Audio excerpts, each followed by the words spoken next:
Hey Brian, and welcome back to the channel. Today, we're diving into a topic that feels almost countercultural in our hyper-connected world. The psychology of people who do UNT post on social media. You know who I'm talking about. Maybe it's your friend, a family member, or maybe it's even you. They have accounts. They scroll. They like. They might even comment. But their own feed is a ghost town. No vacation photos. No life updates. No random thoughts. So, what's really going on in their heads? Are they secretly judging us all? Are they enlightened Zen masters? Or is it something else entirely? Let us explore the fascinating reasons why some people choose to be silent observers in the bustling world of social media. First off, let's bust a myth. Not posting doesn't automatically mean someone is antisocial, depressed, or unhappy. In fact, for many, it's the complete opposite. It's a conscious choice, rooted in a desire for genuine privacy. Think about it. In an age where every meal, every outing, and every minor inconvenience can be broadcast to hundreds of people, choosing to keep your life private is a powerful act. These individuals value their personal space, both physical and digital. They believe that their experiences are their own, and they don't feel the need to have them validated by likes or comments. Their memories aren't for public consumption, they're for personal enjoyment. They live their moments fully, without the pressure of capturing the perfect shot to prove it happened. Another major factor is the avoidance of social comparison. We've all been there. You're having a perfectly fine day, and then you open Instagram and see someone on a yacht in Greece, someone else announcing a promotion, and another person showcasing their flawless home renovation. Suddenly, your perfectly fine day feels a little less fine.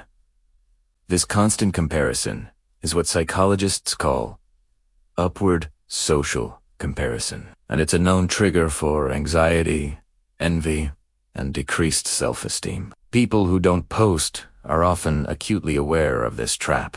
By refraining from posting themselves, they create a mental distance. They are less invested in the performance of life online, and are therefore less susceptible to the negative feelings that come from comparing their real life to someone else's curated highlight reel. They're not playing the game, so they can't lose. Let's also talk about the pressure to maintain a personal brand. It sounds like something only influencers need to worry about, but it has trickled down to all of us. There's an unwritten rule that your posts should be interesting, witty, or beautiful. You have to curate an image, a specific vibe. This can be exhausting. For many non-posters, this performative aspect of social media is simply not worth the effort. They might think, why should I spend an hour trying to get the right angle for a coffee photo, and then another 20 minutes thinking of a clever caption?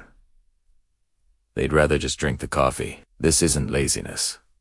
It's a strategic allocation of their mental energy. They prioritize authenticity over image, and the pressure to perform for an online audience feels inauthentic and draining. Personality traits also play a huge role. People who are naturally more introverted might find the whole concept of broadcasting their life to be overwhelming. Introverts recharge their energy through solitude, and the constant social input and output required by active posting can feel like a chore. They prefer deeper, one-on-one connections over broad, superficial ones. Sending a private message to a close friend to share news feels more meaningful to them than making a public announcement. Similarly, individuals who are high in a trait called need for cognition, meaning they enjoy thinking deeply about things, might find a lot of social media content to be shallow and unfulfilling. They'd rather spend their time reading a book or having a deep conversation than crafting a 280-character hot take.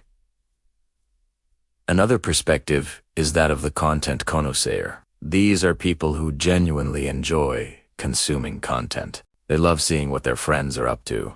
They follow artists, comedians, and experts, and they use social media as a source of information and entertainment. But they see themselves as the audience, not the performer. They appreciate the effort others put into creating content, but they have no desire to be on stage themselves. They're the person in the front row, cheering you on, but they'd never dream of grabbing the microphone. Their engagement comes from listening and observing, not from broadcasting. They're happy to be part of the digital community, but from the quiet comfort of the sidelines. It's also important to consider past negative experiences. Someone who might have been an active poster in the past could have stopped due to online bullying, a privacy breach, or simply the drama that can erupt in a comments section. A single bad experience, like an innocent post being misinterpreted and leading to a huge argument, can be enough to make someone retreat entirely. They learn that the potential rewards of posting a few likes, some nice comments are not worth the potential risks of attracting negativity, judgment, or unwanted attention. For them, silence becomes a form of self-protection, a way to maintain their peace of mind in an often chaotic digital space. They've built a fortress around their digital well-being, and the drawbridge is permanently up. Finally, some people just don't see the point. They're deeply engaged in their offline lives. Their careers are demanding. Their hobbies are fulfilling.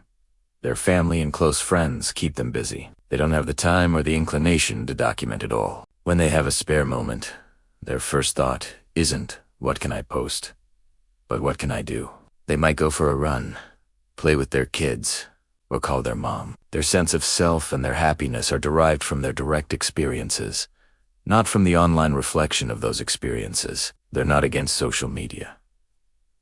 It's just not a priority. It's simply one tool among many, and one they don't feel the need to use very often.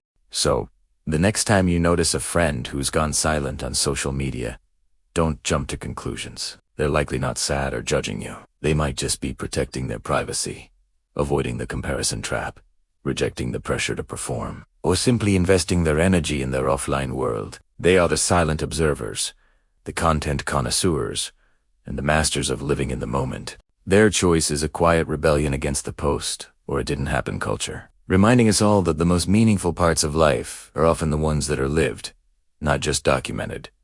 What are your thoughts on this? Are you a poster or an observer? Let me know down in the comments. I'm really curious to hear your perspective. Thanks so much for watching today. If you enjoyed this video and it made you think, be sure to hit that like button and subscribe for more content about psychology and modern life. See you in the next one.